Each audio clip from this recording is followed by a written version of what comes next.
Okay, in this tutorial we're going to look at your edits in Claus Oldenburg. We're going to go to File and open up the image of your building you're going to add your object to. Okay, now we've got your picture of your building open. We're going to go to File and place the image of the object we want to make bigger as our sculpture in our Claus Oldenburg image. We're going to click the tick at the top of your screen, and then we're going to use the quick selection tool over here. The shortcut key here is W, and we're going to select your shape. This is selected it quite well. You drag that all around and make sure that's as close to the edge and as close to the actual object as possibly can. You might need to zoom in here to get a nice clean cut of your image. Next of all, what we want to do is click on Refine Edge. This will make sure we're really refining the edges of our pictures. Now you can see here it's not quite as clear as I'd like it to be, so we're going to increase the radius of the shape, and hopefully it will then become a little bit clearer.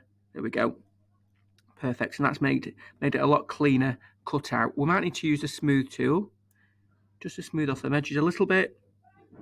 You don't want to have too much of it on here.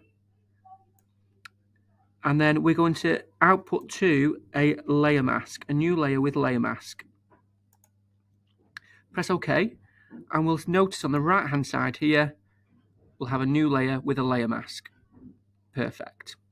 Now what we need to do is use the move tool to resize and move our object to the corner of the building. So I've moved it. We go to the corner of these boxes, the transform controls, until you can see the arrow changes to this. I'm going to sort of rotate it, and I'm going to resize it.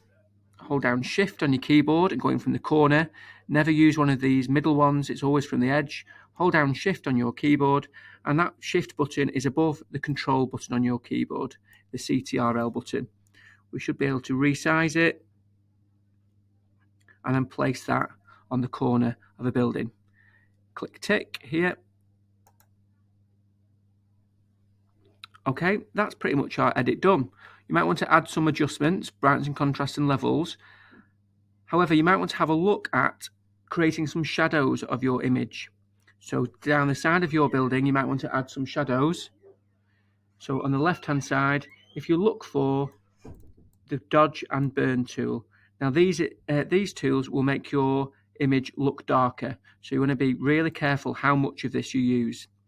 You might want to increase the brush size and keep it quite a soft brush, and when you paint on your background layer it's going to make it look a little bit darker. Now as a backup option, what you can do here is right click and duplicate your background layer, just in case you make a mistake and we've got a backup of your building. And you can see here, if I start painting, you can see we can start to create what looks like shadows. Now you might want to change your exposure and reduce that a little bit so they're not as dark. And there we go. Got a little bit of shadowing going on underneath. You might want to add shadows to your cup as well. So back on your cup layer, you might want to sort of just around the edges add some shadows to your cup to make it look like it's a little bit darker underneath. Okay, well done.